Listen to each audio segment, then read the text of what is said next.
Solo leveling ने anime की दुनिया में धमाका करके रखा है। सीजन 1 और सीजन 2 ने रिकॉर्ड तोड़ के रखे हैं। फैंस का क्रेज भी अलग लेवल पर है। बट एक रीसेंट इंटरव्यू में सोलो लेवलिंग के प्रोड्यूसर ने क्लियरली बोला है कि उन्हें और सपोर्ट चाहिए। उनके क्लियर स्टेटमेंट्स कुछ ये थे: if you want season 3, it's the energy from all of you across the fan communities that will help make it happen. Which doesn't make any sense considering solo leveling ने हर time records तोड़े हैं। हम season 1 को अगर side में भी रख दे एंड सीजन 2 पे सिर्फ बात करें तो उसने रिकॉर्ड्स तोड़े हैं। एक ही एपिसोड को हम एक्सेप्शनल में रख सकते हैं जिस समय जिनवू ने अपनी मॉम के लिए मेडिसिन लेके आया था उस डीमन कैसल आर्क के बाद, तो उसे थोड़ा बैकलैश मिला था जिसके बारे में हम इस वीडियो में तो बात नहीं करेंगे, कभी और बात करेंगे।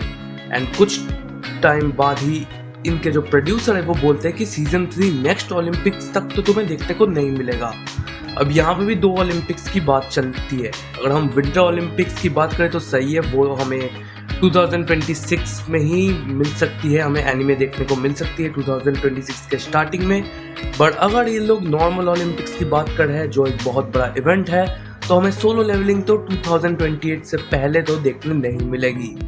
नाउ मेरा क्वेश्चन यही उठता है कि इनके प्रोड्यूसर्स से कि कितना सपोर्ट चाहिए तुम लोगों को। सोलो लेवलिंग एक वेल एस्टैब्लिश्ड मानवा है जिसके पहले से ही इतना बड़ा फैन बेस है, और मेरे जैसे लोग जो सोलो लेवलिंग के एनिमे को देखते हैं वो भी इससे प्यार करते हैं। इवन हम जैसे जो क्रिएटर्स है वो एनिमे को देख के ही मानवा पे शिफ्ट होते हैं। लिटरली हर एक एपिसोड में रिकॉर्ड तोड़े जा रहे हैं, वो क्रंचीरोल के मोस्ट लाइक एपिसोड हो या सर्वर्स क्रैश करना हो। इवन तुम किसी नॉन एनिमे फैन को भी पूछ लो ना, उसे भी सोलो लेवलिंग का नाम सुना होगा। कुछ दिन पहले की बात है, मैं अपने दोस्त को कॉलेज में सोलो लेवलिंग दिखा रहा था एंड बहुत सारे लोग हमें घेर चुके थे एंड वो लोग यही पूछ रहे थे कि तुमने क्या सोलो लेवलिंग देखा है। अब ये हमारे जैसे क्रिएटर्स की तरह 100 एनिमेस नहीं देखते हैं, बट इन्हें पता है सोलो लेवलिंग क्या है। इतनी पॉपुलैरिटी होल्ड करती है, वो भी ऐसी कंट्री में जिसकी सबसे बड़ी आबादी है। अब हम इनका रीजन भी सुन लेते हैं। इनका रीजन कुछ ऐसा था कि देखो, सोलो लेवलिंग का जो एपिसोड है उसे बनाने में कुछ बहुत सारे फ्रेम्स लगते हैं, तो भी एग्जैक्ट 2,20,000 फ्रेम्स, एंड इसे ड्रॉ करने में हमें लगते हैं बहुत सारा समय, तो भी एग्जैक्ट 10 to 12 मंथ्स का हमें समय लगता है ना। तुम लोग मुझसे पूछो कि अगर हर एपिसोड को बनाने में 10 to 12 महीने लगते हैं तो इस हिसाब से तो हमें अगले 10 और 12 साल में तो एनिमे नहीं देखने को मिलेगा। बट ऐसा नहीं है, मेरी बात सुनो। एक एनिमेशन स्टूडियो बहुत बड़ा होता है एंड उसमें मल्टीपल टीम्स होती है। इसका प्राइम एग्जांपल तुम लोग डीमन स्लेयर के सीजन 4 को ही ले लो, जिसमें फुल 8 एपिसोड का सीजन है, बट एपिसोड 8 में ही हमें ज़्यादा मज़ा आता है और बाकी के 7 एपिसोड बहुत मीडियोकर और बिलो एवरेज लगते हैं।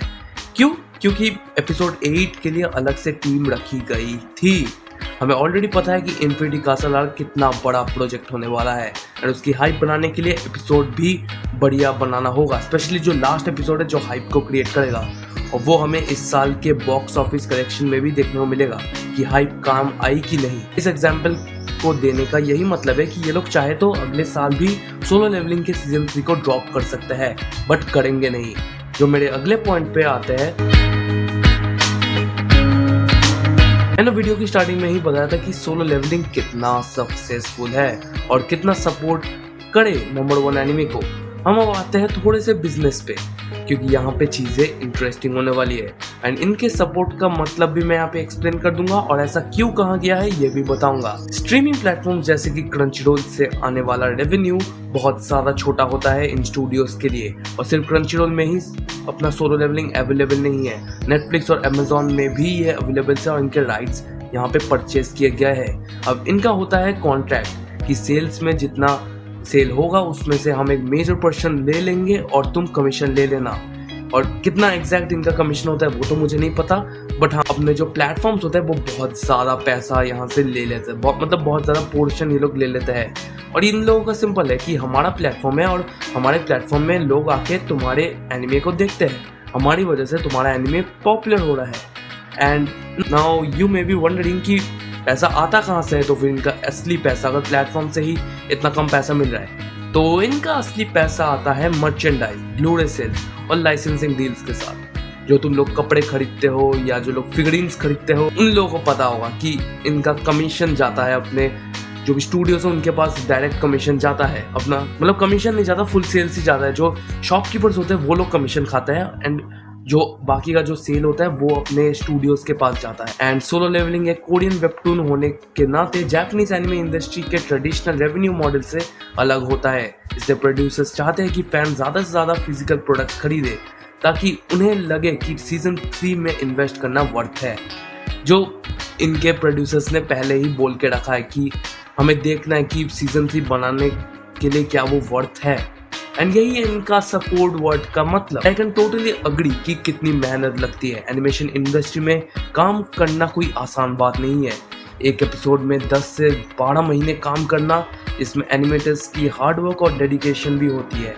And this is not a joke, this is actually hard work. लेकिन इसके बावजूद उन्हें प्रॉपर कंपेंसेशन भी नहीं मिलता है। स्टूडियोज पर प्रेशर होता है कि हाई क्वालिटी कंटेंट तुम्हें डिलीवर करना है, लेकिन लिमिटेड रिसोर्सेज के साथ। ये एक सिस्टमैटिक इशू है जिसका इम्पैक्ट सोलो लेवलिंग जैसे एनिमेस को भी पड़ता है। इसका सबसे बड़ा एग्जांपल मापा वाला इंसिडेंट था। अगर तुम लोग एनिमे इंडस्ट्री को क्लोजली देखते हो तो तुम लोग को पता है इस केस के बारे में। बट ये वीडियो सिर्फ इनको सपोर्ट दिखाने के लिए नहीं है, इन्हें क्रिटिसाइज करना भी हम लोगों का काम है। फैंस का पेशेंस यहाँ पे टेस्ट हो रहा है, अब्यूज हो रहा है। अगर हम लोग 2028 को ही अगर समझ के जाए तो कितना टाइम है भाई। 2028 इज लिटरली 3 साल बाद। तो तब तक मैं मानवा ही क्यों ना पढ़ लूँ। एंड एक्चुअली यहाँ पे इंटरनेट पे जो मानवा फ्री है मैं वही क्यों ना पढ़ लूँ। एंड जिस हिसाब से एनिमे में आर्ट कूट के जो एनिमेस के सीन्स को जितना काटा जा रहा है ना, उस हिसाब से तो मैं मानवा ही पढ़ लूँ। उसमें मुझे डिटेल्स भी मिल जाएगी और 3 साल के अंदर अंदर मैं मानवा भी पढ़ लूँगा।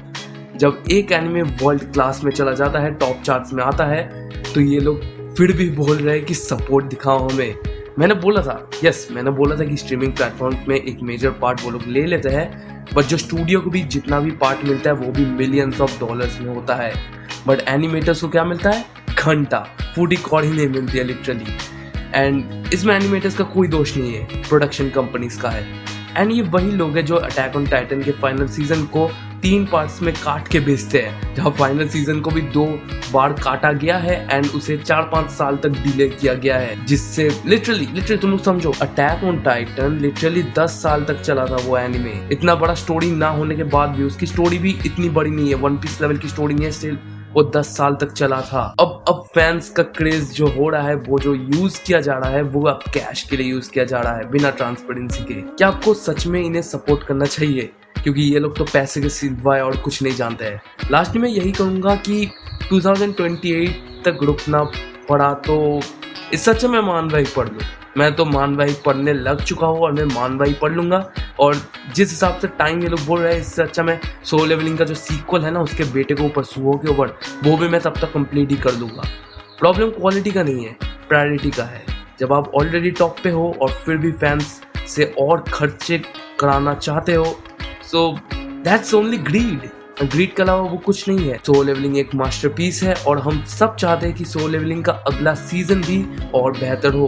बट इंडस्ट्री के रियलिटीज को भी हमें समझना जरूरी है। अगर हम चाहे तो इनके ऊपर और प्रेशर डाल सकते हैं, जिससे ये लोग और अच्छा क्वालिटी प्रोडक्ट हमें कम टाइम में लेके आए। आपका क्या कहना है? कमेंट्स में जरूर बताएं। मैं मिलूंगा आपसे अगली वीडियो में, तब तक के लिए गुड बाय।